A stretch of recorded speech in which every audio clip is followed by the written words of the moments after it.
হ্যাঁ ওকে নাও কই গো পিছনে দেন। জিজ্ঞাসা করা হচ্ছে ইষ্টভীতি কি?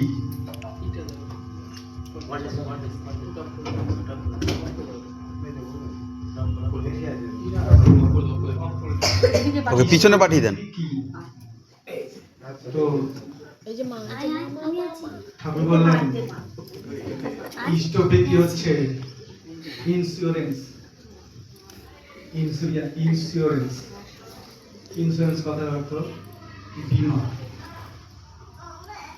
আমরা জানি যে ইন্স্যুরেন্স করতে গেলে একটা বছরের বা মাসের 3 মাস পর পর বা 6 মাস পর পর একটা কিস্তি লাগে, একটা অ্যামাউন্টের উপরে কিস্তি নির্ধারিত হয়। সেখানে কি হয় বলে আমাদের জীবনের ঝুঁকি গ্রহণ করব। জীবনের ঝুঁকি কেমন? যার নামে পলিসি হয় তার নমিনি যার জীবনের ঝুঁকি গ্রহণ করে তার নমিনি তার অবর্তমানে সেই অ্যামাউন্টটা অ্যাক্সিডেন্ট বেনিফিটটা পেবে। ঠাকুর বললেন ইষ্টভীতিকে ইন্স্যুরেন্স। এইখানে ইন্স্যুরেন্স কথাটার অর্থ হলো যে আমার জীবনে তো আমি মরে গেলে আমার নমিনি তার টাকা পাবে, কিন্তু ইষ্টভীতি করলে আমি সমস্ত রকম ঝুঁকি থেকে বেঁচে যাব। এটা হচ্ছে ইন্স্যুরেন্স। ঠাকুরের কথা। ইষ্টভীতি যদি আমরা ঠিক করে করি তাহলে পরে সমস্ত রকম বিপদ থেকে আমরা রক্ষা পাব। তো সেরকমই একটা ছোট্ট ঘটনা।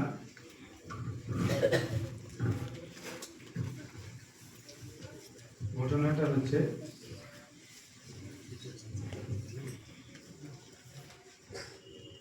শিলচর থেকে গৌহাটির দিকে একটা বাস পাহাড়ি পথে পাহাড়ি আঁকাবাঁকা পথে নেমে আসছে, রিজার্ভ বাস।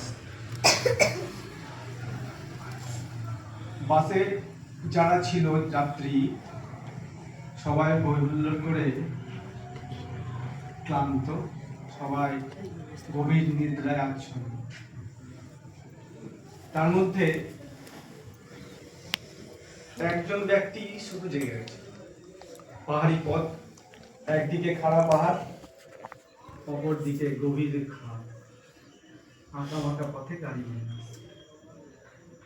যে ব্যক্তিটি জেগে আছেন তার চোখে ঘুমের আবেশ নেই। তিনি অতন্দ্র প্রহরীর মতো বাসের মধ্যে জেগে আছে। আর যারা বাসের মধ্যে আছে তারা সবাই হচ্ছে বরযাত্রী। বিয়ে শেষ করে সে রাত্রেই গাড়ি করে ফিরছে।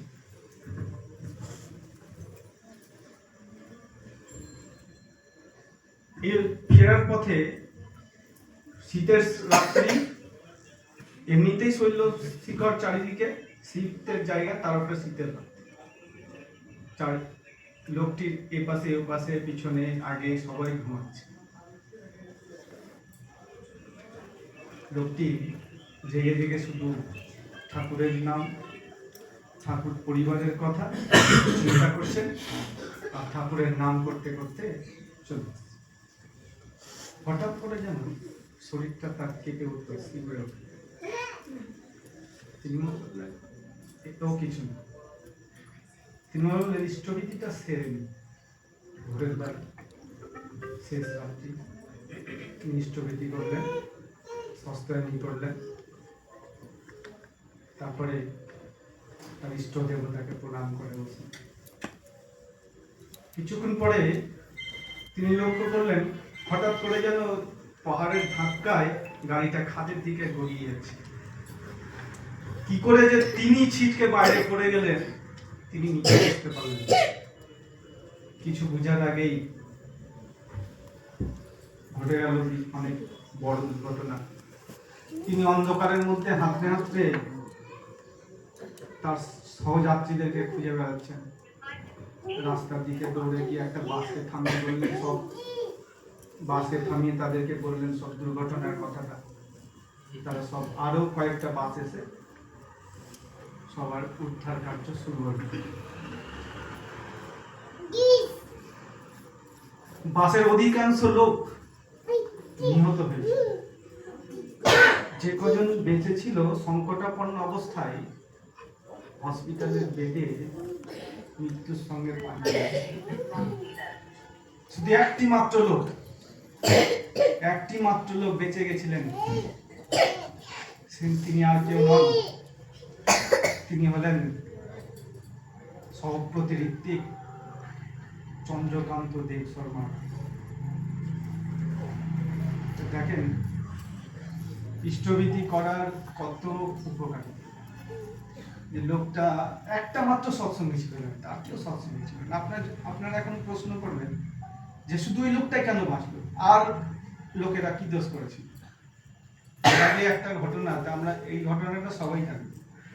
যে এক দাদা ট্রেনে করে যাচ্ছিলেন, তো ট্রেনে করে যাওয়ার সময় তিনি শুনতে পেলেন যে ট্রেন থেকে নেমে গেলেন। কিছুদিন পরে গিয়ে ট্রেনটা অ্যাক্সিডেন্ট করে অনেক ক্ষয়ক্ষতি হয়েছিল, অনেক মানুষ মারা গেছিল। তো তিনি ঠাকুরের কাছে গিয়ে জিজ্ঞেস করেছিলেন, আমাকে কেন নামতে বলি? ঠাকুর বলছেন, আমি সবাইকে বলেছিলাম, তুই শুনতে পেয়েছিস বলে তুই নেমেছিস, যারা শুনতে পায়নি তারা নেমে। তো কি ইষ্টভীতি করলে, সস্তমী করলে, ঠিকঠাক ইষ্টভীতি যদি থাকে তাহলে পরে ঠাকুরের সঙ্গে একটা কানেকশন তৈরি হয়, টিউনিং।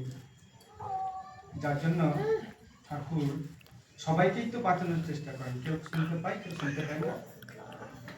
যে ঠাকুরকে ভালোবাসে, ঠাকুরের সঙ্গে যার কানেকশন আছে তিনি ঠাকুর বলছেন একটা বাণীতে, সুন্দর বাণীতে বলছেন, ইষ্টভীতি অটুট ধরি সস্তনী কর সাধন, ছুটবে যত আপদ বিপদ, কাটবে সব বাঁধন। বাণীটা কত সুন্দর। ইষ্টভীতিকে অটুট ধরে যদি আমরা সস্তনী কর সাধন, সস্তনী সাধনা করি, তাহলে সব আপদ বিপদ ছুটে যাবে, সব বিপদ কেটে যাবে আমাদের।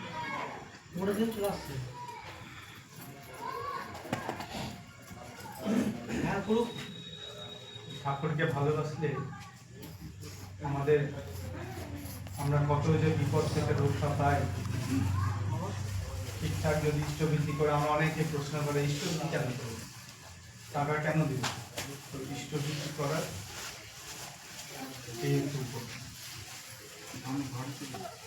ঘরে চলে যাবো। একজন ঠাকুরকে খুব ভালোবাসে। ঠাকুরকে ভালোবাসলে কি হয় তার এই ঘটনার মধ্যে দিয়ে পরিচয় পাওয়া যায়। খুব গরিব মানুষ, খুবই ভালোবাসেন ঠাকুরকে, প্রতিদিন ঠাকুরের কাছে যাওয়াই চাই। ঠাকুরের কাছে না গেলে তার পেটের ভাত হজম হয়। কিন্তু তার ওই দাদাটির বাড়ির মা পছন্দ করেন, তাদের প্রতিদিন ঠাকুরের কাছে যাওয়া পছন্দ করেন না, ঠাকুরকে পছন্দ করেন না। তার দুটি মেয়ে বলছেন, মেয়ে দুটি বিবাহ যোগ্যা, ঠাকুরকে গিয়ে বলো না মেয়ে দুটার যাতে বিয়ে হয়ে যায়। তো প্রতিদিনই যায় ঠাকুরের কাছে, কিন্তু ঠাকুরকে আর বলতে পারে না যে মেয়ে দুটোর কথা যে ঠাকুরকে বলবে, সেইটা ঠাকুরকে বলতে পারে লজ্জায়। তো অনেক কষ্টে একদিন ঠাকুরকে বলছে, ঠাকুর আমার তো দুটো মেয়ে, তো মেয়েগুলোর যদি বিয়ের ব্যবস্থা হতো। ঠাকুর বললেন, তুই পরম পিতার উপর ছেড়ে দে, যখন বিয়ে হবে ঠিক বিয়ে হবে। এইরকমই দাদাকে একদিন বসে আছেন এক জমিদার, সম্ভ্রান্ত জমিদার, পয়সাওয়ালা জমিদার না, সবাই পয়সাওয়ালা হয়। জমিদার একটা সুন্দর কম্বল ঠাকুরকে উপহার দেওয়ার জন্য নিয়ে আসছে। খুব সুন্দর কম্বল। ঠাকুরের কাছে প্রণাম নিবেদন করে উপহারটি, কম্বলটি ঠাকুরকে দিলেন। তারপরে ঠাকুরের কাছে কিছুক্ষণ বসে চলে গেল। ঠাকুর তখন ওই কম্বলটি ওই গরিব দাদাটিকে বলে, তুই এটা নিয়ে যা, তোর সব থেকে বেশি দরকার, এই শীতে গায়ে দিবি সবাই মিলে পারে। তো ওই বলে দাদাটিকে কম্বলটা দিয়ে দিলাম। ঠাকুরের দেওয়া জিনিস, ঠাকুরের দেওয়া কম্বল। দাদাটি কি বললেন, মহা আনন্দে পরম আনন্দে ওই জিনিসটাকে মাথায় করে নিলেন, মাথায় করে নিয়ে বাড়ি যাচ্ছে। যে পথ দিয়ে যাচ্ছেন সেই পথেই জমিদারের বাড়ি।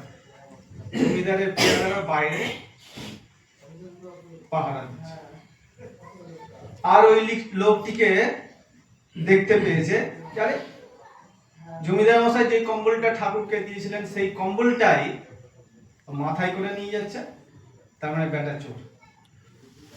ও নির্ঘাত ঠাকুরের কাছ থেকে কম্বলটা চুরি করে নিয়ে পালাচ্ছে। পেয়াদারা ওকে ধরে বেদম মার দিয়ে রাজার কাছে, জমিদারের কাছে নিয়ে গেছে। জমিদারও ধরে তিরস্কার করেছে, ভৎসনা করেছে, মারামারি করেছে। তারপরে তারাই আবার ওই লোকটিকে নিয়ে ঠাকুরের কাছে গেছে,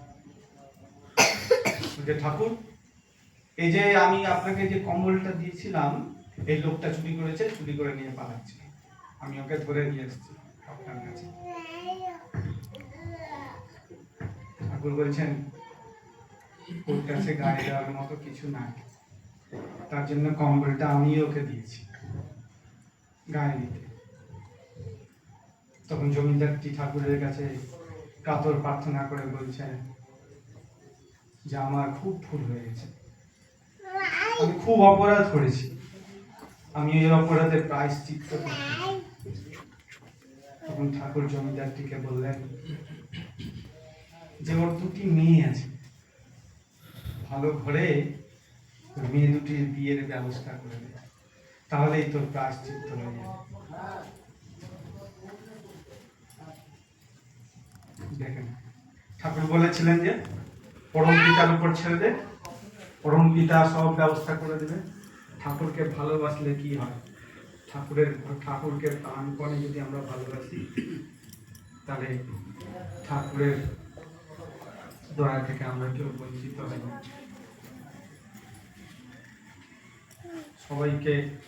সবাইকে বলছি ঠিকঠাক ভাবে ইষ্টভীতি, আর ঠাকুর বলছেন যে আহার্য মাফিক ইষ্টভীতি করছে। আমরা 1 টাকা করি, অনেকে আমি ইষ্টভীতি আমার কাছে জমা করে আমি দেখি যে এখনো 8 আনা করে ইষ্টভীতি দেখে বলি বারবার, কেউ কথা শুনে।